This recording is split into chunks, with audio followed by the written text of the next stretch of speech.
दोस्तों अभी हम जा रहे हैं टिहरी बांध की तरफ। टिहरी बांध जो कि भारत का सबसे ऊंचा बांध भी माना जाता है और स्पोर्ट्स एडवेंचर के लिए भी काफ़ी प्रचलित है ये बांध। स्पोर्ट्स एक्टिविटी भी काफ़ी होती हैं इस बांध में। बांध के पास ही एक लेक है जिसे टिहरी लेक भी कहते हैं, उसी में जो है स्पोर्ट्स की एक्टिविटीज़ होती हैं। तो अभी हम जा रहे हैं, ये आगे हमारे कुछ साथी अपनी गाड़ी में जाते हुए। तो टिहरी डैम लगभग 1978 में इसका कंस्ट्रक्शन वर्क स्टार्ट हुआ था और 2006 में ये बन के तैयार हुआ और इसकी ओपनिंग हुई है। अभी हम पहुंच चुके हैं टिहरी डैम के पास। ये कुछ सैलानी जो यहाँ घूमने आए हैं, सामने ही ऊपर हमारे कुछ साथी अभिवादन करते हुए। यहाँ अभी हम रुके हैं, शायद यहाँ कुछ फी के लिए गाड़ी को रोका गया है।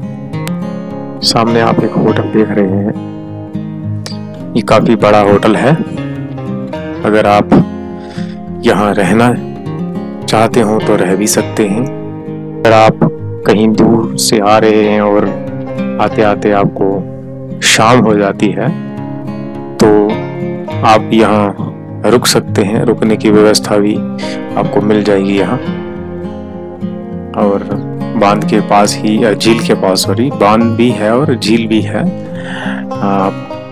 टिहरी बांध में जाने का तो परमिशन नहीं है, होता है वहाँ तो नहीं जाने दिया जाता, लेकिन आप लेक में आके पूरा आनंद उठा सकते हैं।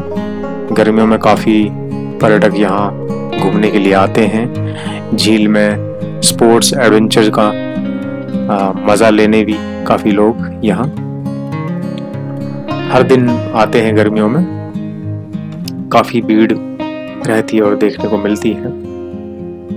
यहाँ खाने पीने की व्यवस्था भी पूरी तरह से है। यह हमारे कुछ साथी आपस में बातें करते हुए। हेलो हमारे मित्र लोग और कुछ साथी हमारे पीछे से भी आ रहे हैं। तो अभी हम बढ़ रहे हैं लेक की तरफ, जहाँ से हम बोट को हायर करेंगे लेक में घूमने के लिए। यहाँ से आप लेक ले सकते हैं किराए पे और घूम सकते हैं। सामने टिहरी डैम दिख रहा है। टिहरी डैम की तरफ जाने के लिए मनाही है, वहाँ उस तरफ बोट लेके हम नहीं जा सकते। बाकी एक ब्रिज है यहाँ, सस्पेंशन ब्रिज, चोबरा चांटी ब्रिज, उसकी तरफ आप जा सकते हैं। बाकी कितने देर आप रुक रहे हैं उस पर डिपेंड करता है। ये सामने पैराशूट ग्लाइडिंग बोट है। अभी हम बात भी करेंगे मोटर बोट का क्या कॉस्ट रहता है, यहाँ कितने रुपए में मिलती है किराए पे। रेट लिस्ट भी आपको दिखाएंगे, बने रहे हमारे साथ। भाई जी नमस्कार। भाई जी मेरे को ये बताइए, यहाँ ये जो बोटिंग है, स्पीड बोटिंग है, मोटर बोटिंग है, इनके सबका प्राइस बता दीजिए एक बार हमें। भैया स्पीड बोट और मोटर बोट ये दोनों अलग अलग बोट हैं। मोटर बोट स्लो बोट होता है, इसका 300 रुपये पर हेड लेते हैं यहाँ पे आधे घंटे का। आधे घंटे में 2 से 3 किलोमीटर का एरिया कवर करती है। और स्पीड बोट 15 मिनट के लिए भी और आधे घंटे के लिए भी है। 15 मिनट का 500 पर हेड है, जिसमें आप 6 से 7 किलोमीटर का एरिया कवर कर पाएंगे। और आधे घंटे की स्पीड बोट लेते हैं अगर आप, ये 16 किलोमीटर की आपको राइड कराएंगे, जिसमें आपको चोबरा चांटी पुल दिखाएंगे जो एशिया का सबसे बड़ा सस्पेंशन ब्रिज बना है यहाँ पे। और दूसरा उसका एक यहाँ पे लेरा होटल्स बना है, पानी के ऊपर 20-22 कॉटेज बने स्टे के लिए, वहाँ तक लेके जाते हैं आपको। इसका दाम पे जेट स्की भी है और पैरासेलिंग भी एक नई एक्टिविटी हुई है। प्राइस एक बार आप बता दें सबका। तो ये प्राइस में मोटर बोट स्टार्टिंग रेट जो मोटर बोट है 300 रुपये स्टार्ट है। स्पीड बोट का 500 से स्टार्ट है। बाकी जेट स्की सिंगल राइड है, सोलो राइड है, जेट स्की जिसको बोलते हैं स्कूटर वाली, इसका 250 रुपये पर हेड है। बाकी पैरासेलिंग का 2500 रुपये पर पर्सन है। वाटर सर्फिंग भी कर सकते हैं आप और बनाना राइड भी करते हैं, जिसका 700 और 500 पर पर्सन। धन्यवाद धन्यवाद भाई। तो अभी आपने सुना वाटर बोट के रेट लिस्ट भी यहाँ आपको सामने दिख रही है। तो अभी भाई जी ने बताया भी हमें कि क्या क्या रेट लिस्ट हैं। चलिए अब हम चल रहे हैं मोटर बोट हमने हायर कर लिया। कुछ साथी हमारे सामने एक बोट से जाते हुए, तो हम भी अभी हम चोबरा चांटी ब्रिज की तरफ जा रहे हैं। ये झील लगभग 42 किलोमीटर की एरिया में फैली हुई है और ये बांध जो है, टिहरी डैम जो है, भागीरथी और बेलंगना नदी के संगम पे बना हुआ है। यहाँ कभी एक बहुत ही भव्य शहर बसता था, जिसे पुरानी टिहरी भी कहते हैं आज, लेकिन नाम उसका टिहरी था। अब नई टिहरी स्थापित कर दी गई है तो इसलिए उसे पुरानी टिहरी कहा जाता है। भागीरथी नदी को किरात नदी भी कहते हैं। यही भागीरथी नदी देवप्रयाग में अलकनंदा से मिलकर गंगा नदी बन जाती है। भागीरथी व अलकनंदा का संगम देवप्रयाग में होता है। भागीरथी नदी जो है गोमुख स्थान से 25 किलोमीटर लंबे गंगोत्री ग्लेशियर से निकलती है, जो उत्तरकाशी जिले में पड़ता है। और बेलंगना नदी गढ़वाल हिमालय में खतलिंग ग्लेशियर से उत्पन्न होती है। बेलंगना का विलय पुरानी टिहरी में टिहरी बांध के समीप भागीरथी नदी में होता है। बहुत कम लोगों को पता होगा कि झील में समा चुकी ऐतिहासिक टिहरी 207 साल पहले महज 700 रुपये में बसाई गई थी। आज भी कुछ अवशेष शहर की शान की दास्तां बयां करते हैं। आगे हम आपको महल भी दिखाएंगे जो टिहरी में समा गया था और उसके खंडर जो अभी बचे हैं। इतिहास के पन्नों में ऐसा उदाहरण शायद कम ही मिलेगा जिसमें एक शहर विकास की भाड़ में अपना अस्तित्व ही डूबा बैठा हो।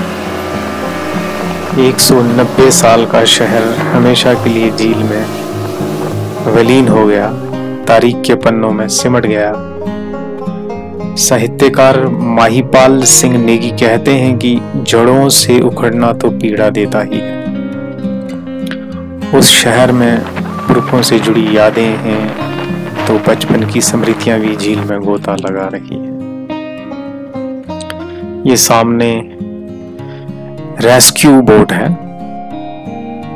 अभी झील में पानी काफी कम है। यहाँ आप सामने एक निशान देख रहे होंगे। ये निशान आपको हर जगह दिखेगा पूरी झील में, जहां आपको बिल्कुल कोई पेड़ पौधे घास कुछ नहीं दिखेगा, बिल्कुल साफ दिख रहा है। ये निशान जो है, यहाँ तक पानी रहता है झील में जब बरसात होती है, उसके बाद यहाँ तक इसका लेवल रहता है पानी का।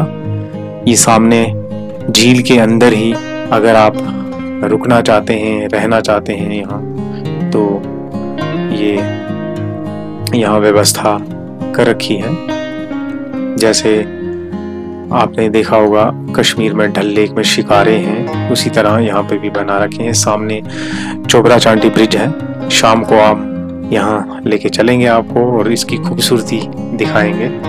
इसकी खूबसूरती अंधेरे में ही देखी जा सकती है। ये यहाँ पे हट्स बनाई गई हैं जहाँ पे आप रुक सकते हैं और इन हट्स को आप ऑनलाइन ही बुक कर सकते हैं। ये पहाड़ बिल्कुल झील के बीच में खड़ा है। अभी हम वापस जा रहे हैं लॉन्चिंग स्टेशंस की तरफ और कुछ थोड़ा और पीछे के इतिहास में आपको ले चलते हैं। सन 888 से पूर्व सारा गढ़वाल क्षेत्र छोटे छोटे गढ़ों में विभाजित था, जिनमें अलग अलग राजा राज्य करते थे। इसका पुराना नाम गणेश प्रयाग था। कहते हैं कि मालवा के राजकुमार कनकपाल एक बार बद्रीनाथ जी के दर्शन को गए और राजा भानु प्रताप से भी भेंट हुई। राजा भानु प्रताप उनसे काफी प्रभावित हुए और अपनी इकलौती बेटी का विवाह कनकपाल से करवा दिया, साथ ही अपना राज्य भी उन्हें दे दिया। धीरे धीरे कनकपाल और उनकी पीढ़ियों ने सारे गढ़ जीत लिए। इस तरह 1803 तक गढ़वाल क्षेत्र कब्जे में हो गया। इसी दौरान गोरखों के हमले भी होते रहे। 1803 में ही देहरादून की एक लड़ाई में गोरखों की विजय हुई, जिसमें राजा प्रद्युमन शाह मारे गए। लेकिन सुदर्शन शाह, जो उस वक्त छोटे थे, वफादारों के हाथों बचा लिए गए। धीरे धीरे गोरखों का राज्य विस्तार कांगड़ा तक हो गया। फिर कांगड़ा से महाराज रंजीत सिंह ने इन्हें बाहर किया और इधर सुदर्शन शाह ने ईस्ट इंडिया कंपनी की मदद से गोरखों से अपना राज्य पुनः छीन लिया। ये सामने आप देख रहे हैं टिहरी बांध। यहाँ जाने की परमिशन नहीं है, हम तो दूर से ही दिखा पा रहे हैं आपको। ये कम से लगभग 260 मीटर ऊंचा है। ये देखने में बाहर से तो छोटा लगेगा, लेकिन कहते हैं कि पहाड़ के अंदर जो है डैम है। सामने से बेलंगना नदी आती है और दूसरी तरफ से भगीरथी आती है, जो यहाँ आके मिलती हैं दोनों। ये नीचे सामने आप जो देख रहे हैं, ये राजा का महल है, जो आज खंडर में तब्दील हो चुका है। जैसे ही पानी बरसात के बाद बढ़ेगा और ये पूरा डूब जाएगा, ये इसी वक्त दिखता है जब पानी कम हो जाता है। और इसकी लंबाई, डैम की लंबाई जो है वो लगभग 576 मीटर है। तो हम बात कर रहे थे पुराने इतिहास की। ईस्ट इंडिया कंपनी ने फिर कुमाऊं, देहरादून और पूर्वी गढ़वाल को ब्रिटिश साम्राज्य में मिला लिया और पश्चिमी गढ़वाल राजा सुदर्शन शाह को दे दिया, जिसे टिहरी रियासत के नाम से जाना गया। राजा सुदर्शन शाह ने अपनी राजधानी टिहरी शहर को बनाया। बाद में उनके उत्तराधिकारी प्रताप शाह ने प्रताप नगर, कीर्ति शाह ने कीर्ति नगर और नरेंद्र शाह ने नरेंद्र नगर को अपनी राजधानी के रूप में स्थापित किया।